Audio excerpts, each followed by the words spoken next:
it was Sir James Pittman who did shorthand, and it was like I say, it's a variant of the Latin alphabet, and he thought it would be like an easy way for us to learn to spell or to read and write, because you spelt the words as you said them. Okay. And obviously they all realized that as soon as we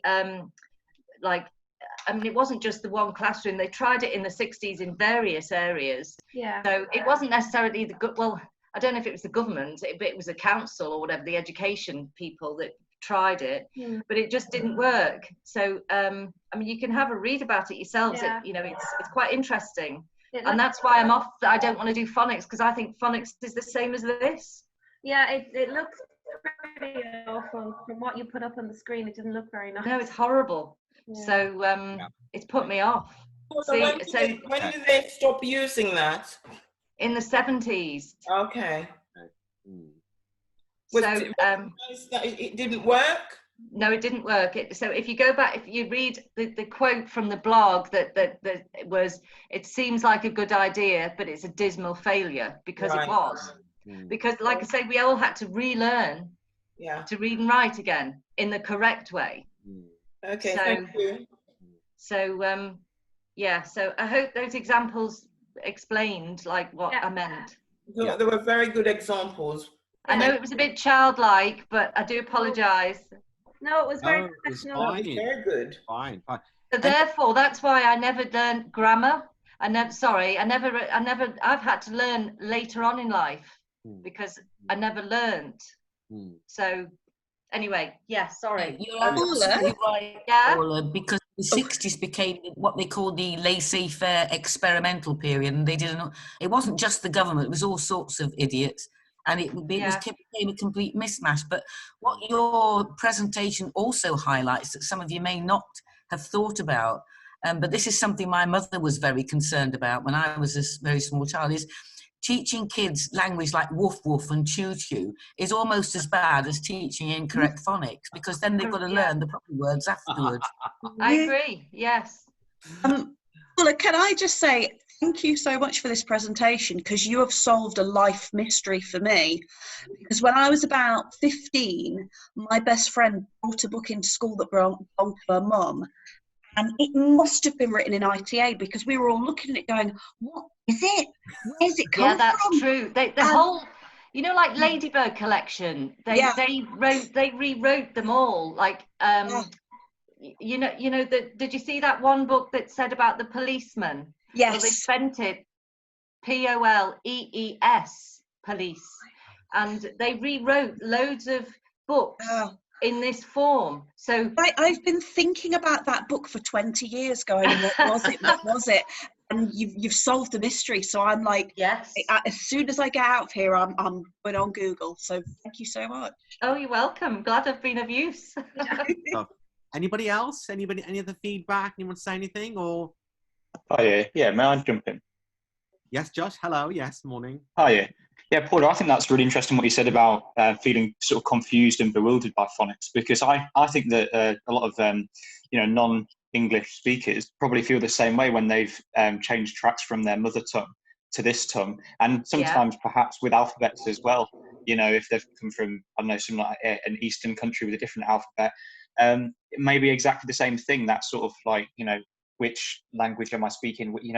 I think that's exactly the same thing as what you described there, and I think yes, possibly. But all I can say is that to me, teaching phonics, I can understand why it's important, but to me, I think that's a waste of time, because it's going to make my learners feel like I did back then. Do you see what I mean? Yeah. So I'd rather stick to the normal way of teaching, and I think it's confusing.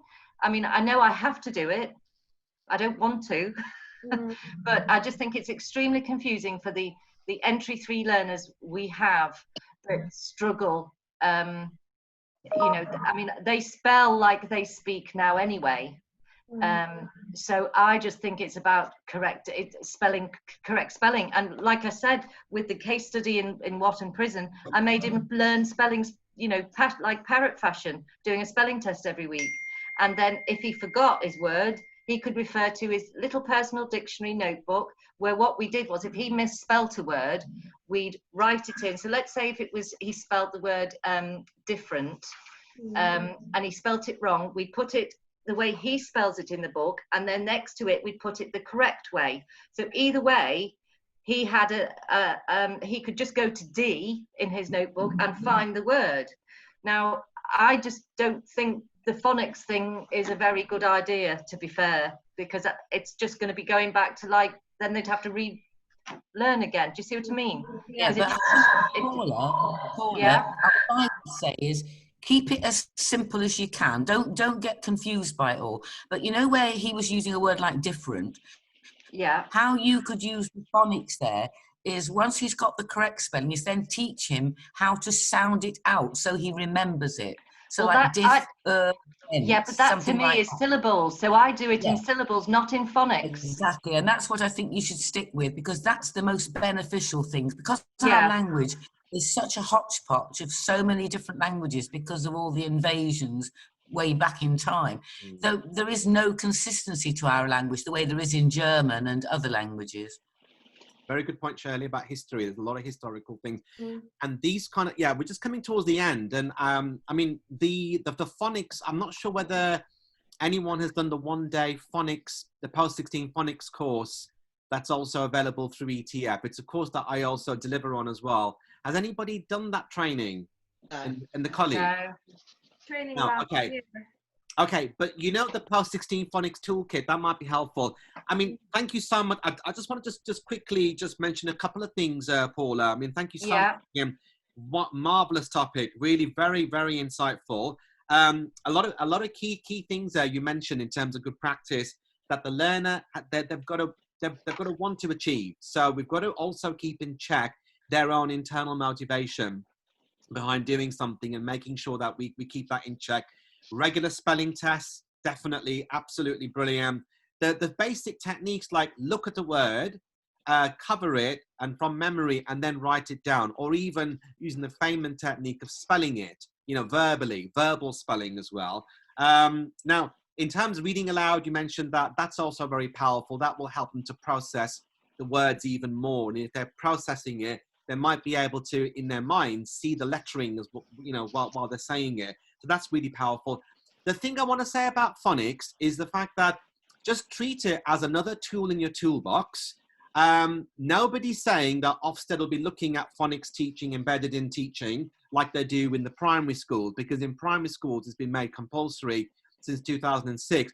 But all I would just request is that if, for example, with phonics, it's really important that if it might help our learners for us to have a basic awareness of basic code plus, and one-to-many, where we see regular patterns, that if they learn one little combination, then it will unlock the spelling of 10 words, then that might be worth looking at if it helps to build on our learners' spelling and vocabulary. Just very simple things.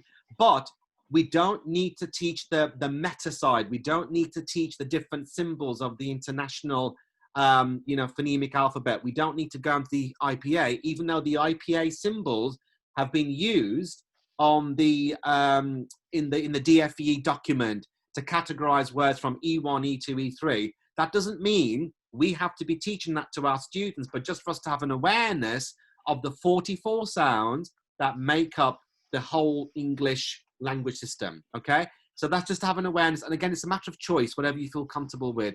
But use it as a tool in your toolbox and see if it might help your learners. Right, thank you very much, everybody. Thank you so much, Paula. Now we're going to move on to the next participant. Okay, I'll have a go. Good luck, Kathy. Thank you. No. Right, If I can do it, you can. okay. Brilliant. I haven't practiced anything, by the way. Right, so, I've done it again. Share. Yeah. There we go. Ah, hey, yay. Yeah. Brilliant. So I don't want to use slideshow because I think it might go wrong. No worries. That's fine, Kathy. So, yes, like I say, I haven't gone through this for timing, but I'm going to try and fit it in within the time limit. Okay. Okay, so, oh, crikey. So, yes, start off with the first slide. So, my name's Kathleen Thomas. Like Paula, I teach on vocational studies. career pathway, but I don't teach functional skills at all. Okay. So, right, next slide.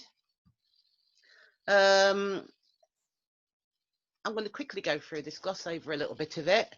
So at primary school, I don't remember much at all about primary school because of the trauma that I suffered because of a certain teacher. So I do have repressed memories about it, and maybe that's why I have an affinity with my learners. You know, with their mental health issues and you know the problems they have with being able to learn because of what happened to me in primary school. At that time, I spent a lot of most of my pocket money reading. I love to read, actually, and I read a lot of fairy tales. And because I had an interest in the night sky, my parents brought me a set of encyclopedia. So moving on quickly to secondary school, there teachers weren't really attentive, apart from my athletic prowess, should I say. So my academic attainment was, well, not attainment, I can't think of the right word actually.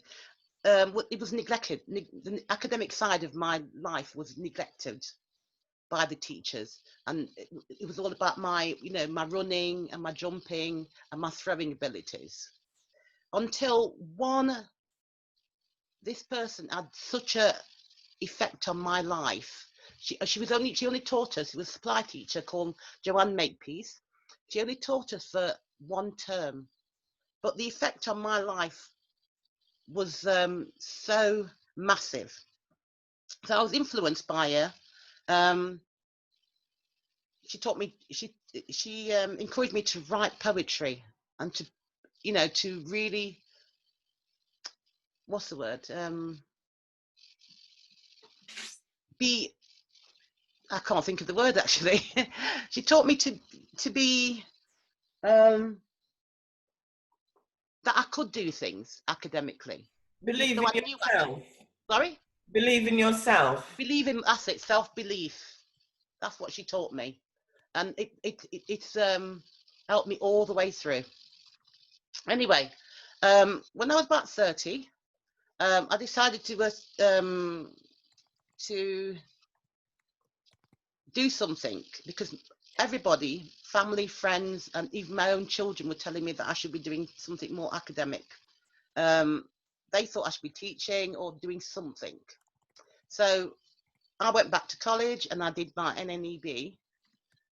And from that, I've worked in schools for a junior school and then secondary school, where I supported learners with really difficult learners with behavioural problems. And then I started working as an LSA at Basford Hall College. And from then, if teachers were off sick, I wouldn't send the students home. I would actually cover for them. And that's where I got my teaching experience from, would you believe it?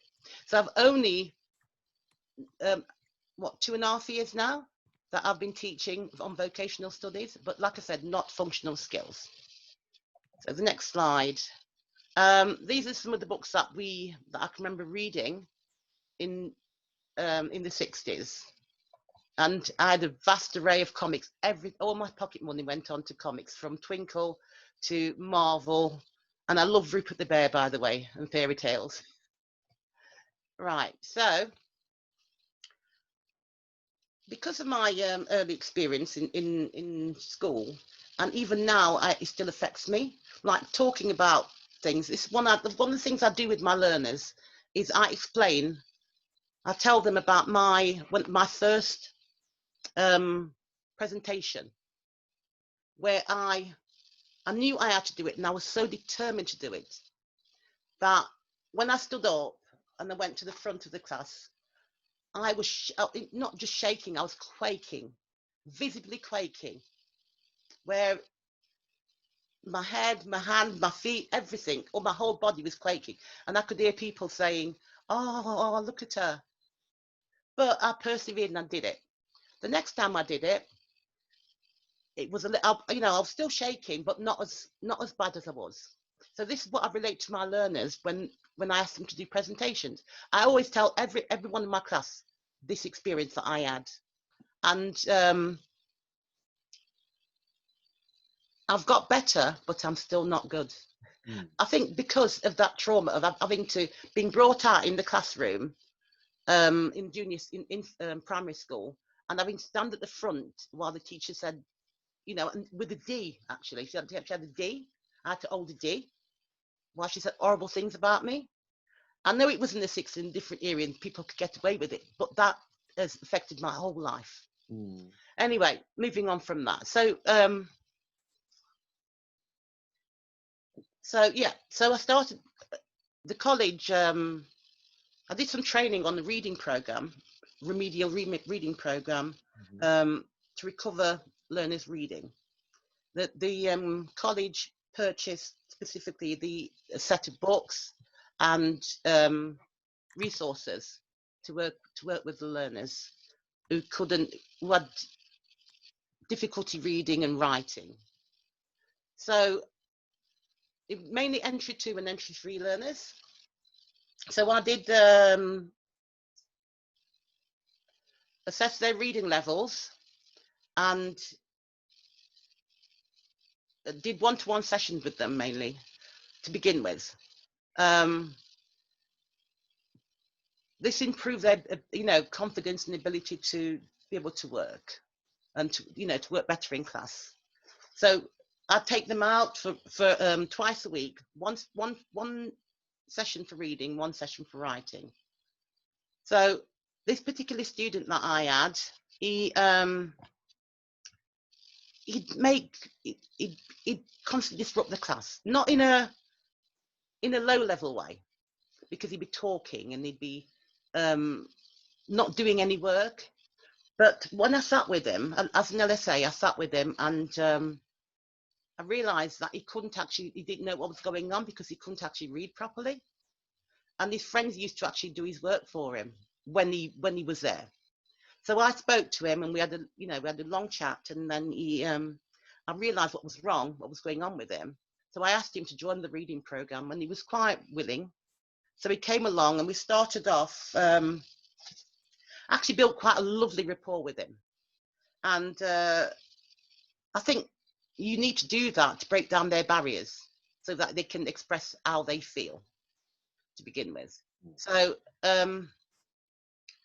so one of the things that really, really made a big impression on me to this day, and to this day it still does, he said to me, I can't read because my dad can't read and my granddad can't read. My mum does all the reading.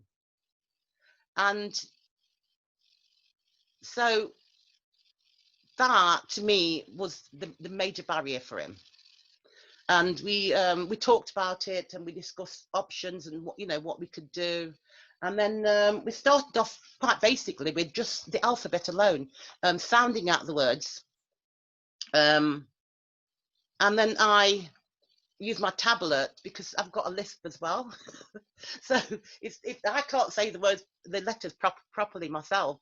So we used the app for him to hear the sound, and the first thing he did was grab the tablet for each session and played the sounds and spoke them.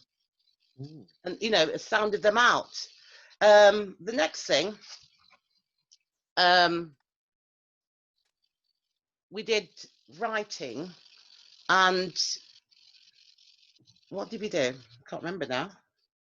So yeah, we did writing, and we use it.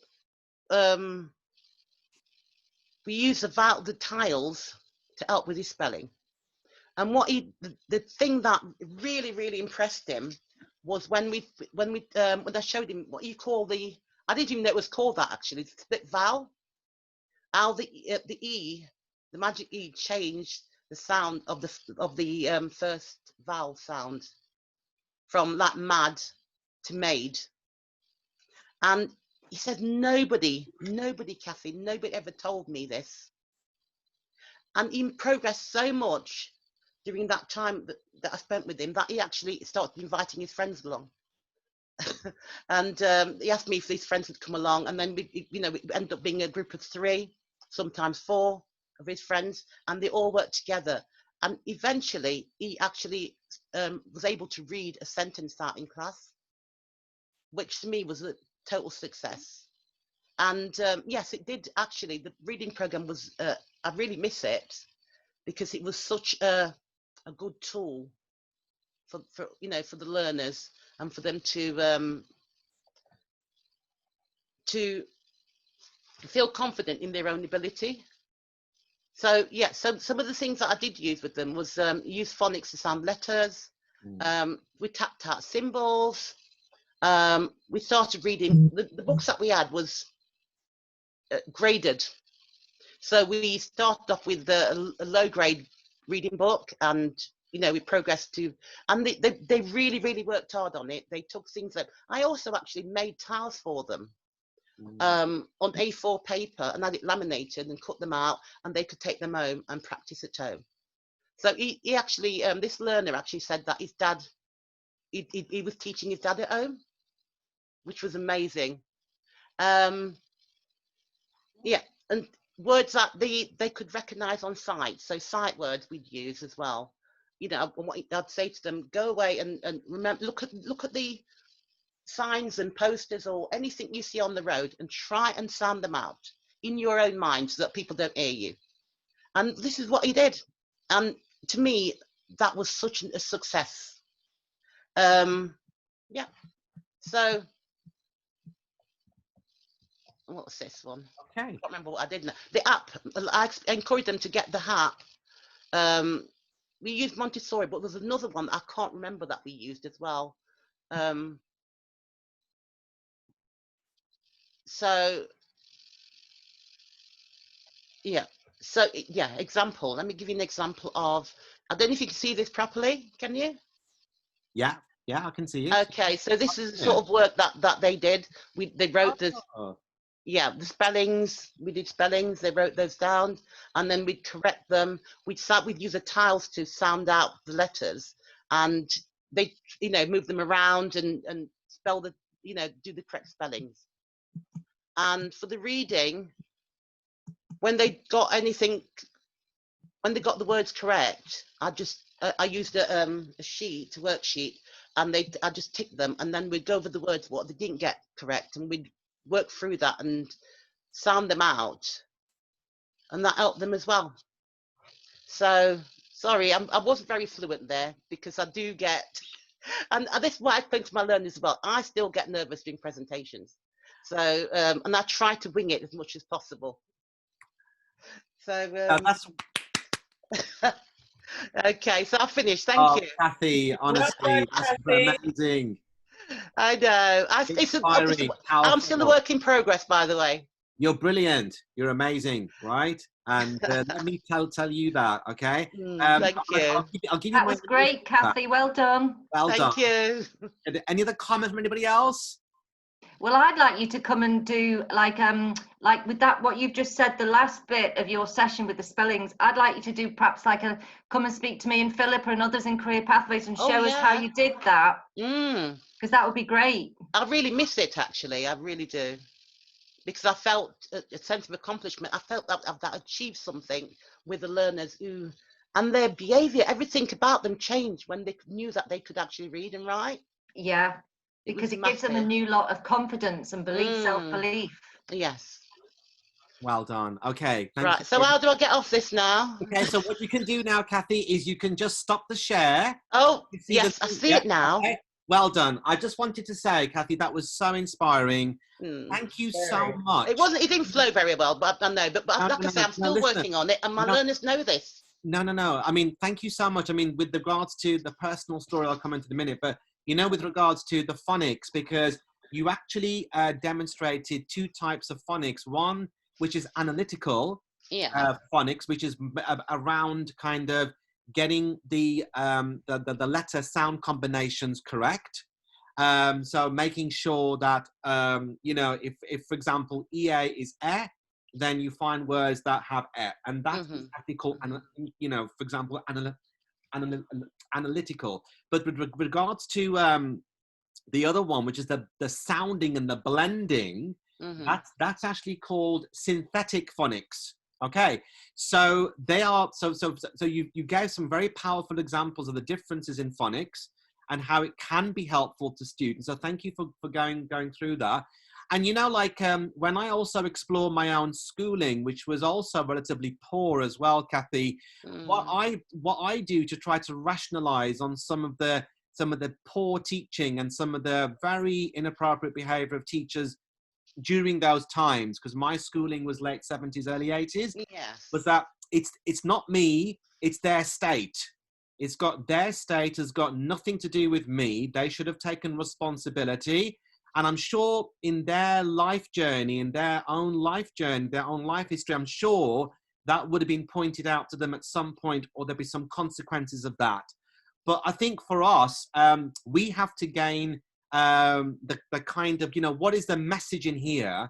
And I think the message you've really exemplified exceptionally well in terms of you've used this pain into something brilliant, into try to make it meaningful, and you want other people to be able to, you know, to master this where it wasn't taught properly to you, but you want other learners. That's massive. That's a massive thing, and I'm sure your learners really appreciate what you do for them. And I think that's why they try so hard. Yes, absolutely. But I'm saying to you, you know, that's brilliant stuff, and you're gonna even build from this program. All I would ask you to do is also consider when you have the time, and I know this is a big course, that try to incorporate some of the methodologies and the activities that we've suggested on this program as well, because that is going to build on your itinerary and help your students. And yes, if for example, we may have had issues with around self-belief because this person's knocked it, that person said this and that and the other, and it stayed with us. Don't let that haunt you as a shadow. What you have to do is what I do to my learners who express this in my sessions, and they definitely have self-belief issues. I always teach for self-belief, and I do it linguistically. I say to them, right, I want you to write affirmation statements about yourself using I am, I can, I want to, I will. Because they have to because they probably had these ambitions and goals, but they've never been able to, from their deep structure, connected with the surface structure, which is the language output. And you are allowing them to do that by tapping into their self-belief and for them to see it. And then when they look at all the I am, I can statements compared to the one, or, you know, some of the negative experiences, it'll help to compartmentalize the whole thing and give them hopefully a renewed vision for the future. Okay, so what I'm finding is that I'm having to teach my students the art of self-belief, as well as the language bits for their functional skills, but I try and turn it into a language activity if I can. So I try and kill two birds with a stone. Okay, all right, Kathy. Lovely, thank you. That's all right, thank you for sharing that. All right, everybody, so we're now, I tell you what, guys, can we have a quick 5-minute break? Is that okay? We'll start just before 11 o'clock. And then I'm going to do a half an hour input on the functional skills exams. Please do continue writing your chat in the chat box. Anything else? You could have an affirmation board in the classroom. Very good. Well done, Shirley. Love it. So teach for self-belief, even if ours has been knocked in the past, and mine has been as well, but I've taken it as a learning experience, cut through the pain, get the message, find the message in the mess. Have you heard of that? Find the message in the mess. Okay. I've got to say, I've got to say, I always say to my learners, you know, I always tell them that they are of worth and that they can do things. Always. Brilliant. Really good. And you know what? Reinforce that belief in themselves. And if you can get them to verbalize it in writing or verbalize it in speech, I can, I will, I want to, I must, I have to. So then the certainty modal verbs come out, and then hopefully then it will light a switch inside them. And we are having to teach for inspiration. We are having to teach for confidence building, because people have been knocked here, there. And I mean, the story. Sorry, another thing I do as well, I always go back, you know, I've got some learners are very reticent, and I always give them time to think. And Yeah. maybe after the class, I've given them time to think. Amazing. And then I'll go back to them. Yeah, definitely. Again, you're demonstrating assessment for learning. You're checking in, you're observing, you're giving them time out, and then you're allowing them to think. Now, what you're doing there, Kathy, by allowing them to think, you're allowing them to use their subconscious part of the mind, which I have to say, maybe some school teaching hasn't made the most of that, okay? So when I teach my students, or I train teachers to teach their students, let's make the most of subconscious mind. Get them to think, get them to puzzle, work things out, figure it out, put their own stamp on things, give them time to do it rather than just wanting things instantaneously, because that isn't true learning. True learning comes from true reflection. And we need to make sure we allow them to actually do that. Okay, guys, I'll be back in 2 minutes. Thank you. Thanks, Kathy. Bless you. Okay.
Okay, everybody, let us restart then. So I'm going to do some input now from now until about 11:30. So once again, thank you so much indeed, Paula, Kathy, for doing your presentations. Very, very insightful. Thank you for your hard work and efforts there. Okay, now we're going to be talking about some aspects to do with the assessment of the functional skills English and the implications for teaching and learning. Okay, now how many of you, yes or no, use some of the examiner feedback, some of the commentary and examiner reports to inform your teaching? Yes or no?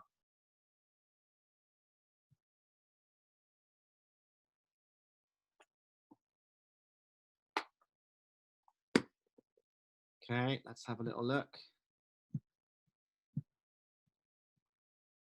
Okay. Yes, for GCSE. Yes. Okay. Brilliant. Yeah. Okay. Great stuff. Because basically, there are going to be some really good insights given to us all, really, from examiners, because they're the ones who are at the actual at the back end, really, in terms of examining all of the production, the output from the teaching and learning process, and that's what assessment does. It's a check on teaching and learning. And obviously also how the learner has felt on that day. But ordinarily, students who have been attending classes, they've been taught by staff, they've had the opportunity to be able to learn new things, then normally it will then show up in their examination. Sorry, I'm getting a message. Is everybody in? Matt, are you? Oh, Matt can't get in the meeting. Okay, Tariq, that's fine. Yeah. That is great, Tariq. If Matt can get some advice and support, let me know if I can be of any help. Okay, but thank you for that, Tariq. All right. Okay, right. I'll just try and keep my participant box up as well. Okay, right. So here we have, guys, a list of feedback from examiners. Okay, so for example, the construction of grammatical sentences with clear full stops and capital letters remains elusive, or common spelling issues with IE, particularly view and believe, seems to come up. For EAL learners, inconsistent tenses or verb agreement issues, or spelling errors like missing off the E in vegetables and then the E in delivered, etc. So there's lots of comments there. So can you have a quick scan? I can expand it, but I'm going to miss out on some of the comments. But okay, I'll try and expand it. Okay, so is that a bit better? It's just that I wanted to show as many as possible. So guys, can you tell me then? Okay, can you tell me then which of those, just by typing in a letter, which of those seems to be an issue with your students? A, I'll read it out. A is the construction of grammatical sentences with clear full stops and capital letters remain elusive. B, practice in the use of word processors without spell checking, and is very important. A candidate should be advised to write concisely as long as answers are often packed with errors. Is it C, some very clear responses with long sentences or missing demarcation? So they may not be using the semicolons or the commas, for example. How about D? An increasing number of candidates don't seem to use apostrophes or contractions, okay, when necessary. E, common spelling issues with IE, particularly view and believe. Inconsistent tenses or verb agreement was an issue for some, possibly for EAL candidates, and that's F. So I'm going to go up the screen now to cover all of them. G, agreement issues with was and were seem to be an increasing problem. You was as opposed to you were. H, some responses started by using punctuation consistently, but then towards the end missed full stops and commas. I, increasing use of US style contracted forms like gonna, wanna, or some Americanisms such as gonna and American spelling such as moldy, okay, rather than missing out the U, because in American English they don't tend to use the U's, like in behavior they'll miss out the U there and just say OR. And J is they are still mixing up our and R, and saw some using U's, maybe dialect. So dialect, some interference coming in there, okay? in terms of the spoken English and the written English and the dialect as well. And K, other spelling errors, frit for fruit, vegetable, delivered, squished, because, so because CE, even though it can have a sut sound, but they've used CE rather than SE, and abilities rather than abilities. And also large sections of the stimulus material were often transcribed, okay? So that has been an issue. Right, so which are the ones that are coming up as a problem? So G is a, right, let's have a look through. This is some good feedback here. Let's have a look. All of them. Many staff can't use. Oh dear, Shirley, you're like me, you are. We call a thing, don't we? Many staff can't use apostrophes either. Oh dear. I have to agree with you there. I didn't say that. And also some ESOL students, American spelling such as color. Yeah, that comes across. Can't. Some of them they get confused with the positioning of the apostrophe, particularly with plural possession. They might put it before the S rather than afterwards.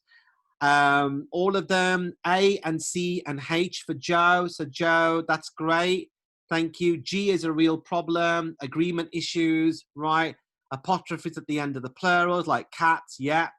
Zabia, not so much small I, but pretty much small I, but much the others. Okay, that's great.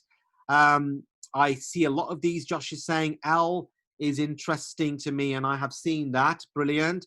And possessives, plurals. Okay, that's interesting. Looks like the possessives are coming out quite strongly, the plural ones. And so that's quite interesting, which means that you might be able to do some joint practice development work, particularly if you are aware as a group from your college that there tends to be some commonalities in the errors. You might want to come together and do some joint practice development and start looking at the specific teaching techniques to help your students, okay?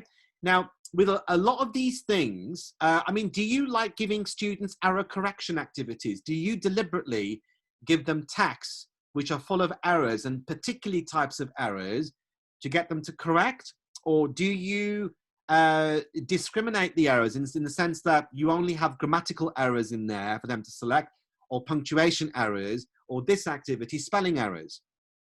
Because you can make a really good go of SPAG by giving learners lots of correction activities to do and also directing them in the way they have to correct in terms of annotation. So that might be quite powerful as well.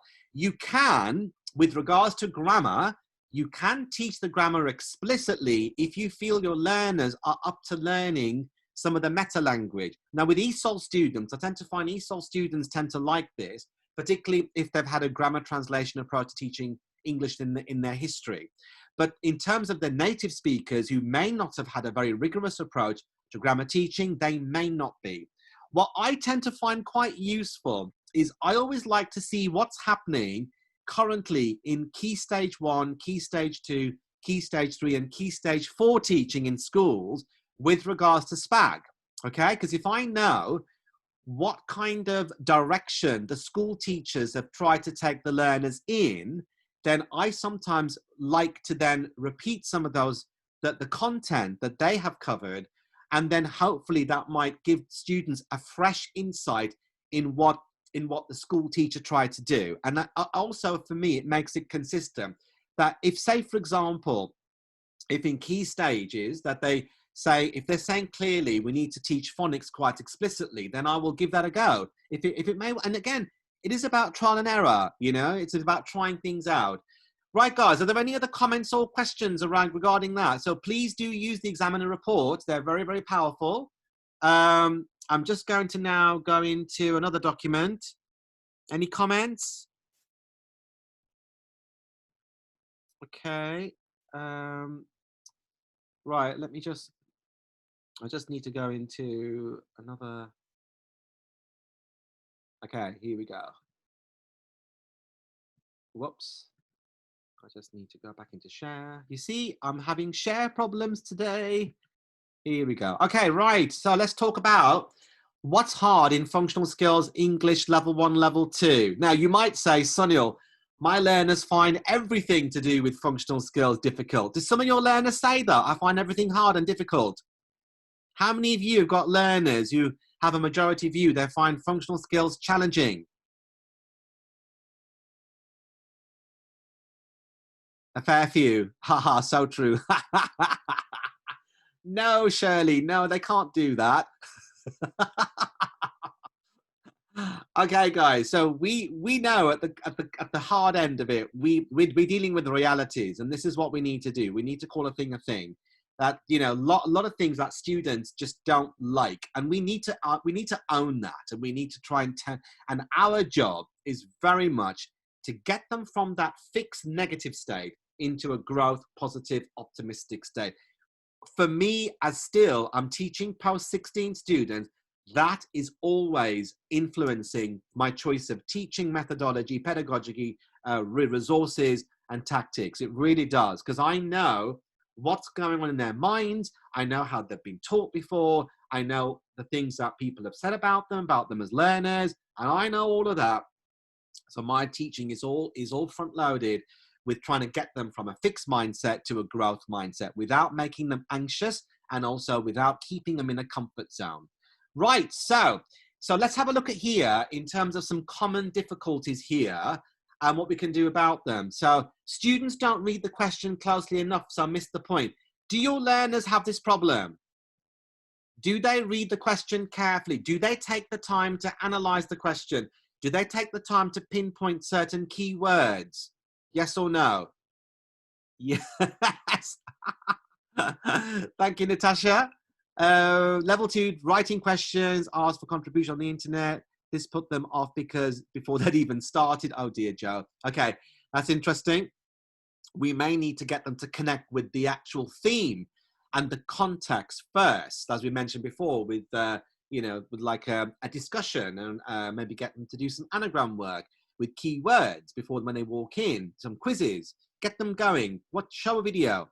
They don't have the skills in close reading because they don't have that in their lives. But this is where, Shirley, we need to be bringing examples. Now, I have been known in my English classes that when I know students are not connecting with the power of using reading skills, I will pick out a job description of a job that they want to do as a result of doing post-16 college, spending time in college.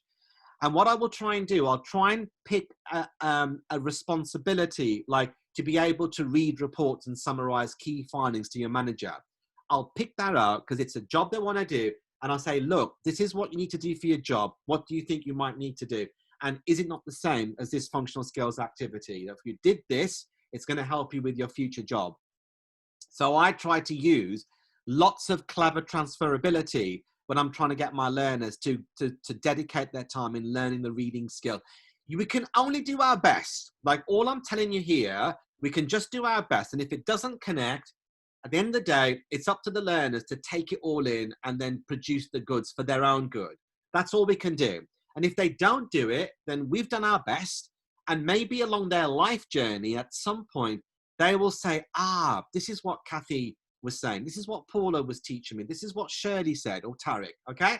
So they will remember you. They'll remember what you said, but it may be further down the line, and it may be beyond the timing of your course, but at least you put it out there in their universe, okay? And that's how I try to work with that. Okay, students don't follow instructions and write full answers or circle when they should fill the box. This is so important. You know, I do specific lessons on teaching my students rubric and the art of understanding instructions. What is the instruction set? What are they saying and what are they not saying? So what I like to do is I like to use Thunks questions so I'm clear they understand what the question means and they don't, okay? Don't split the time appropriately between each question. So we sometimes have to teach our students proportionality. That if you know that a question's worth 4 marks, why are you only putting minimal information? When a question's worth 1 mark, you're writing a full essay. Why are you doing that? We've got to teach our students the art of proportion. Don't read the prompt material closely enough. And that's probably because maybe they're not using the darts activities. They're not interacting with the text. They're not critiquing it. They're not using their metacognition skills. They are not annotating sections. They're not summarizing things. So these are all the things that we have been covering on this course that need to be now given to your learners. Okay. Yes, I agree, Natasha, level 2 is challenging, and this can be a real problem. We've got to make our students fully interact, because a lot of our students will not like doing practice exam questions because it reminds them of the anxiety and the feeling of fear that when they used to do exams in school. And we've got to get them to tackle the fear and what is it that frightens them. Even if you have to get them to write affirmation statements. I don't like exams because. Exams make me feel nervous because. I am fearful about exams for this reason. Get the learners to connect their deep structure, which is their thoughts, emotions, and feeling, with their surface structure. Right, sorry, here we go. Right, thank you. Okay, Matthew, hopefully you're in now, my friend. Okay, so get them to connect with the deep structure in their minds with the surface structure, which is the verbal and the written delivery. That's so important because we can't read their minds, but we can try and get them to connect their deep structure in their head and the surface structure with their actual verbal and written delivery. So important, okay? Hopefully, Matt, you're in now, my friend. Okay, we're just going through some examples of issues and difficulties that students have with functional skills exams. They don't identify the purpose or the audience of the text. So, you know, doing gap work, genre, audience, and purpose. So every single text that your learners are asked to look at, get them to do a very short gap analysis. I know in GCSE, we do a lot of this in GCSE, that they understand the genre, the style and the type of text, the intended audience that it's written for, and also what is the purpose of the text? What is it intended to do? Okay, no worries, Matthew. I'm glad you're back, my friend. It's okay, not to worry. Hopefully everything's fine. Yeah, I have to say, Matthew, I'm also struggling with my broadband this week. I don't know what's going on. Maybe everyone's on Wi-Fi in the whole country, and I've got my data mobile T3 on standby if I suddenly go quiet during this broadcast. All right, okay. So don't detect implied meaning. Oh my God. How are our students? Do you think our students need lots of training on implied meaning and inferential meaning? When you go back to class, when you go back to college and you're teaching those functional skills students, are you really going to be drilling this home to your students? Yes, Natasha, high fives. Brilliant. Yeah, because I know for me, that for level 1 now, implied meaning from pictures, I'd be getting my visual literacy things from Pinterest and Google Images and making sure I'm using lots of infographics so learners try to identify the hidden messages. Even if it's a negative message, use affirmations like find the message in the mess, and they'll get that. They'll, right, my teacher's saying message, make the connection, join the dots, okay? Because I use, in my teaching, I use lots of affirmations. Sometimes I'm not Buddhist by faith. My faith background is Sikhism. But sometimes I draw on other affirmations from other faith groups because they help to get the point. And there's lots in Buddhism. There's lots of fantastic Buddhist affirmations that I use in my teaching, okay? You know, you become what you think is another powerful one. And I use that. I use it. I don't call it a Buddhist affirmation, but I use it in my teaching, in my discourse, in my narrative. Because if it helps them to get the point, then it's fine. Fantastically. Right, brilliant. Okay, now, I don't get the tone right, okay, in terms of the tone in the speaking and the writing, mainly in the writing, making sure that they are congruent, that, you know, if they've been asked to write something constructive, that they're not writing in an overly biased way. So that's really important. They get the tone more or less matching. And they don't match the language to the format, the difference between a letter and an email. So, you know, what I've done in the past, I've given them handouts or I've created displays in the classroom where they can clearly see these words are appropriate for a formal letter. These are for an informal letter. These are okay for a formal email. These are all right for an informal email, okay? This is okay for an advertisement. This is perfect for an article. So they see it, I confront the language, so they start to use their conscious mind to take in the language differences, the actual subtleties of the language, and then they use their subconscious mind to figure it out, that whenever I give them a task, then they can then draw on the group of words, okay? And that's so important. Right, guys, I'm just checking on the time. I've got about 10 minutes. So I'm just gonna now go out of this document, and then I'm gonna go into another one. I'm just gonna show you, just bear with me, guys, while I find it. Okay, right, here we go. Okay, so let me just, doesn't like that. I need to minimize. Then I need to go back into screen share. Right, okay, because guys, we have got to, as well as incorporating assessment examination training in our functional skills teaching, you know, we've also got to do these kind of subtle subliminal things, that all the things that I'm talking about that will help people think and help people feel, help people emote, help them to express, and then help them to get it out there for us to understand who they are, what they're about, and then hopefully getting a Venn diagram going with you in your teaching circle, them in their learning circle, and then the merger is going to be hopefully that your teaching will connect and make them learn, okay? And one of the things that is really important is for them to be able to, you know, to help to prepare them. And I tend to find that when I'm preparing my students for exams, my role as a teacher changes to a coach. Okay, because I mean, I've been teaching for 27 years, and I find that I'm learning still a lot more about teaching. And about 5 years ago, I realized that all of the work that I was doing with helping my students to pass exam was actually about coaching. Okay, because I would introduce a technique or a hack, get them to practice it, and then I'll give them feedback and specifically on how they can improve. I will also show them how somebody else has done it and cracked it, get them to learn from that so they can improve their performance. So I tend to find that my own philosophy around exam practice is around improving their performance. Hence my role changes from teacher to coach. Okay. So I don't know whether other guys, whether you find that's the case with you when you are preparing your learners for exams. Does your role change to more of a coaching role, where you're focusing on improving their performance in lifetime? Yes, no?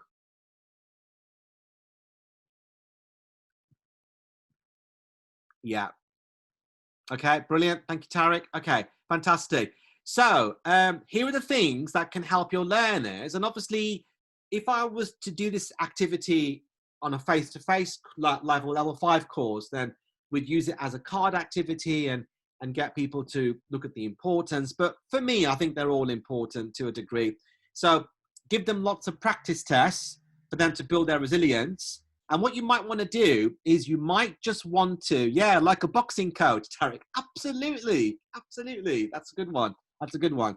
You know, come on, you can do better. I know you're capable of doing a lot more. Remember, I taught you this. What do you have to do now? Remember.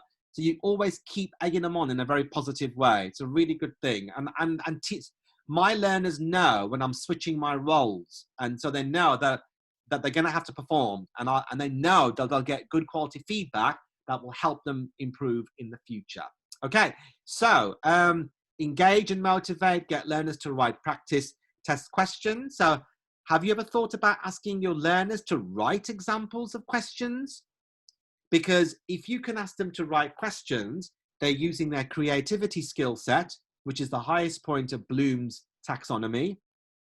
Plus, if they can write questions, then the only way they can write the questions is having a good understanding. So the writing of the questions is a test of their understanding of the content. Okay? So think about that you might give them 3 questions, but then you might say, can you write 2 more questions and get your peers to answer them? Very, very powerful activity. It gives them ownership as well, that they're not always responding to assessment, they're creating it too. Okay? So that's a nice pivot, a nice switch, and it might help to empower your learners that they never thought they could write questions for functional skills, but why not? I do it all the time. And it works a treat. And it helps them to get from comfort to growth quite quickly. Now, again, this basic things that, you know, in terms of the learners, you know, there's a lot of connections between good mental health and good cognitive health and a person's physical health, and their physical health in terms of the state of their physiology and also their diet. So it may well be things that, you know, like, for example, I mean, I've taught that many 11 plus students and coaching their parents, that I even teach the parents and the children about, you know, make sure you have a healthy breakfast before you do your exam, get fueled up, here are your power foods, try oats, try this, try that and the other, try granola, try this power juice. Can make a huge amount of difference. I mean, you could turn it into a healthy eating session if you wanted it to before an exam, in terms of looking after your mind and body before an exam, because you do have to be on tip top for you to perform well. And if you're under par, that could affect your performance. That's something to bear in mind as well. Again, do our learners know the criteria? I mean, I've been a wicked teacher in the past. I've given my learners examples of the criteria as a gap filling. I know I'm cruel, aren't I? And I think I might have shown that as an example in my complex sentence worksheet. But I do want my learners to get into the criteria. And even if I have to create my own teaching material using the criteria, I will. If that means I get them to connect more with what they need to do. Because all the teaching and learning is fine, but they've got to connect with what the assessors are looking for. And that's important. Do short bursts of exam prep early on in the course, expose them to the format. I always try to, in my lessons, I always try to embed a little bit of the assessment structure or rubric or criteria into my lessons. I always embed it in some shape or form. So they know that this is a standard that I'm helping you to work towards. I never keep the standard away, the functional skills standard away from my classes. It's always there to remind students that this is what I'm helping you to do, okay? And that's important. Obviously, there's going to be more emphasis on the standards closer to the exams. But even in the earlier classes, I will always say, this is what you'd be expected to do, but let me show you how you can do it, okay? So use a mock past paper with errors, improvements, need to analyze in class.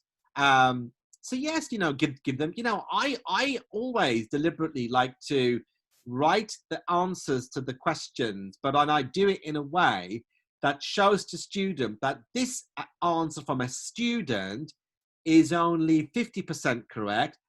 Answer B is 75% and answer C is 100%. This does require me to do a bit of extra work, but then again, I'd rather do that and get them to use their subconscious mind to then identify, oh, why is it that the C is 100%? Why is that? Why is it that half the stuff that the examiner wants is missing? Or 25% in the case of B. So this is how I work with my learners. I get them to use their subconscious mind to configure things logically, work it out, discuss with others, and then come up with your answers to discovery learning, okay? I am very much a teacher promoting consciousness raising in my learners. I take nothing for granted, and I make them work, I make their minds work hard in the lessons, okay? That's so important for me. Expose your learners to all types of assessment platforms. So this is a key thing, you know.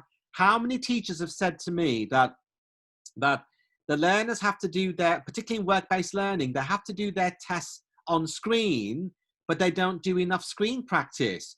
Well, maybe that is a development area to be thinking about, is how we can give them more screen test practice, or how we can use digital technology to mimic the tests so they have that digital training experience. Can we use our existing digital technology expertise in the college? Is there a go-to ICT digital person we can speak to? Can anybody be able to convert some of our paper-based practice tests into on-screen? Can anybody, I don't know, on a work placement, can an intern be able to use software like Go Conquer to change some of your past practice questions, paper-based questions, to digital? So there are lots of opportunities. This is the kind of thing that I'd be doing. Say, if I was one of your colleagues, I'd be a troublemaker at Nottingham College, by the way. If I was in your functional skill team, I'd be ruffling feathers and saying, right, I want to know who is the IT person, who is the digital person, who is the OCR person, right? Because I want them to help me to do this for my learners, because I know what my learners need. And at the moment, I don't have the knowledge or the resources to do it, but maybe you could hold the key. How can you help me? Yes? But then some of you might say, no, Sunil, we don't want you at Nottingham College. You'd be trouble. But this is what I was like when I was working full time. I'd be finding the go-to people and asking them, I want you to be part of my team. How can you help me? Okay. And it is the old adage, if you don't ask, you don't get. It's so true. It really is true. I never used to like working in my bubbles, in my zones or silos. I always used to go out of them to try to get the answers. And that's what I do as a trainer. I go into other modalities beyond education to find answers for education. Okay. And this is how I work. Practice on familiar activities like planning and drafting. Even though students might not be assessed on their planning on certain questions, always get them to plan and use graphic organizers to help them to say, right, in this box, in the flowchart, these are my random thoughts. In the next box, I'm going to put my thoughts in order. In the next box, I'm going to now summarize what the question is asking me to do.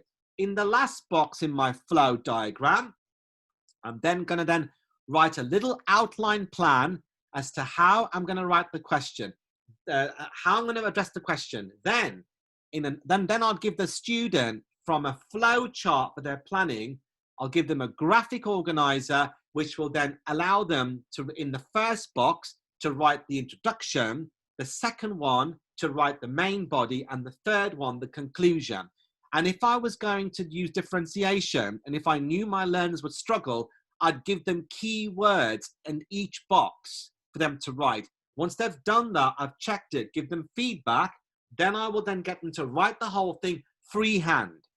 So I give them the question as they would get it in the even copy of the exam paper. Right, you've had the training, you've had the flow chart for the planning, you've had the writing frame for the write-up, I've given you keywords. Now here you go, on your own, you ride that bike without stabilizers, okay?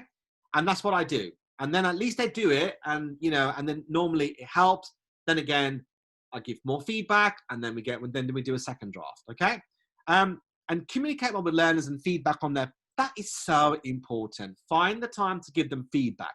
Whether you give them feedback in lifetime, or you give it in the moment, in the discussion, in the dialogue, or you give them written feedback, or if you're able to give written feedback like I'm doing through this platform, through Zoom on your presentations, any which way, even a few words can make a whole heap of difference. Okay, that when I examine in my personal kind of education life, that maybe some teachers use damaging words to describe my lack of progress, but then I've had a whole heap of positive comments from other teachers and educators and coaches that actually has helped me no end.